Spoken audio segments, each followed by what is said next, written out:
ماں بستر لگا کر اسپیشل روم کے اندر بچیوں کو دیتی ہے، پھر جا کے بچیاں سوتی ہیں، ممی میں سونے لگا لہٰذا میرا فوراً بستر کر دیجئے، بیٹا جو آرڈر کرتا ہے اور ماں بستر کرتی ہے۔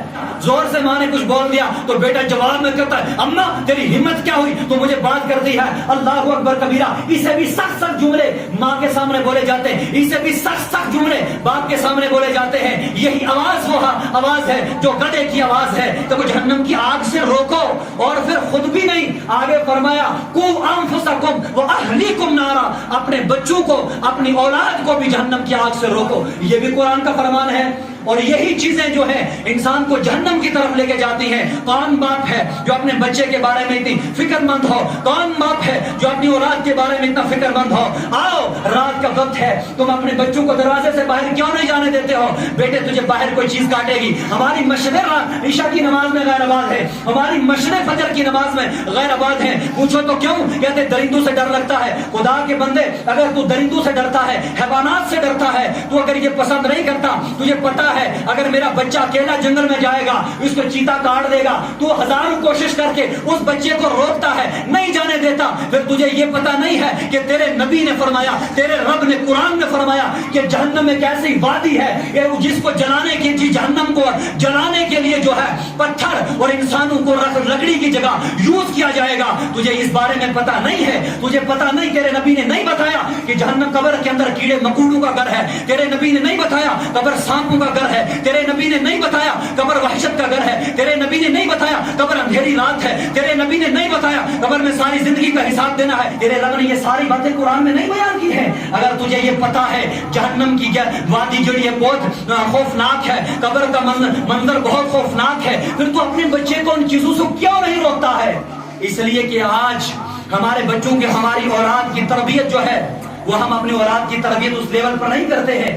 آج ماں باپ پریشان ہے، جس باپ نے 80 سال کی عمر تک جینا تھا، 80 سال میں مرنا تھا، وہ آج شادی کے بعد 10 سال میں مر چکا ہے۔ جس ماں نے 80 سال کی عمر جینا تھا وہ آج شادی کے بعد 10 سال مر چکی ہے۔ بے شک جسم میں، باڈی میں سانس موجود ہے، مگر جسم میں ہمت نہیں ہے، اس لیے کہ اس کے بیٹے نے اس کو گولی سے تو نہیں مارا، اس کے بیٹے نے اس پر ہتھیار نہیں چلایا، لیکن اس کے بیٹے نے اس کو جو ہے اس طرح سے باتوں میں مار دیا ہے، الٹے جملے کہہ کے مار دیا ہے، سزائیں لگا کر مار دیا ہے، نافرمانی کر کے مار دیا ہے۔ اور میرے جوان، جب تو الفاظوں کی گولیاں چلاتا ہے، جب تو زبان کی سختی اپنے باپ پر چلاتا ہے، جب زبان کی سختی اپنی ماں پر چلاتا ہے، تو نے نہیں دیکھا کہ یہ سامنے والا جس کو میں مار رہا ہوں، یہ سامنے والا جس کی تڑپتے ہوئے زندگی گزر رہی ہے، یہ کوئی تیرا دشمن نہیں ہے، یہ تیری وہ ماں ہے جس نے دودھ پلایا ہے، یہ تیرا وہ باپ ہے جس نے اپنے کندھوں پہ بول اٹھا کے تجھے پالا ہے۔ اور آدھی عمروں کے اندر باپ پریشان ہوتا ہوا کبھی پیروں کے پاس دوڑتا نظر آتا ہے، کبھی علماء کے پاس دوڑتا ہوا نظر آتا ہے، دعا کرواتا ہے، کبھی جا کے زیارتوں کی چوکھٹ پر پکڑ کے روتا ہوا نظر آتا ہے۔ اور میرے روز مولا، میری اولاد کو کیا ہو گیا ہے؟ تیری اولاد کو کچھ نہیں ہوا ہے، تیری اولاد کو تو نے اپنے ہاتھوں سے زہر کا پیرا پلایا ہے۔ جب میرے نبی نے فرمایا تھا اولاد کی تربیت کرو، علماء فرماتے ہیں جب بچہ بولنا شروع کرے سب سے پہلا لفظ جب بولے تو اسے اللہ کا نام سکھاؤ، اور جب وہ دنیا میں آئے سب سے پہلے اس کے ایک کان کے اندر جو ہے اذان دو اور دوسرے کان کے اندر اقامت پڑھو۔ یعنی مطلب یہ ہے بیٹے ابھی تیرے اعضائے بدن جو ہے، تیرے باڈی کے جو جتنے بھی پارٹ ہیں یہ بے ہوش ہے، ابھی یہ اس قابل نہیں ہے کہ یہ اللہ کی عبادت کر سکتے ہیں۔ اس موقع پر میں تیری رہنمائی کر کے تیرے کانوں میں اذان بھی دیتا ہوں، اقامت بھی دیتا ہوں۔ میرے بیٹے جب تجھے ہوش آ جائے تب تو اس قابل ہو جائے کہ تو چلنے کے لائق ہو جائے، تو تیرا سب سے پہلا یہی کام ہوگا جو میں نے تیرے کانوں میں سنایا ہے۔ سب سے پہلے تو نے آ کر اذان سنی تو مسجد میں آنا ہے، اقامت سنی تو جماعت کے اندر شامل ہو جانا ہے۔ ارے آپ اپنا مقصد بھول چکے ہو، اپنی اولاد کی تربیت کا مقصد بھول چکے ہو۔ میں تمہیں ایک درس نہ دے جاؤں، فرمایا یا رسول اللہ فدا قلبی امی، ہمارے ماں باپ قربان، یا رسول اللہ کیا تربیت دینا چاہتے ہو، کیا حکم ہے؟ میرے نبی نے فرمایا تمہارے بچوں کی جو جنت ہے وہ تمہارے قدموں میں ہے۔ فرمایا باپ سے کہا جو تمہارے بچوں کی جنت ہے تم اس کا دروازہ ہو۔ اس کا مطلب ماں آج کل اسٹیٹس رکھتی ہے، جب بچہ تھوڑی گالیاں دیتا ہے، تنگ کرتا ہے، ماں وہ اسٹیٹس لگا لیتی ہے۔ اس اسٹیٹس میں یہ ہے کہ ماں کے پاؤں تلے جنت، باپ جنت کا دروازہ ہے کہ ماں کی فرماداری کے اندر جنت ہے، ضرور جنت ہے۔ ماں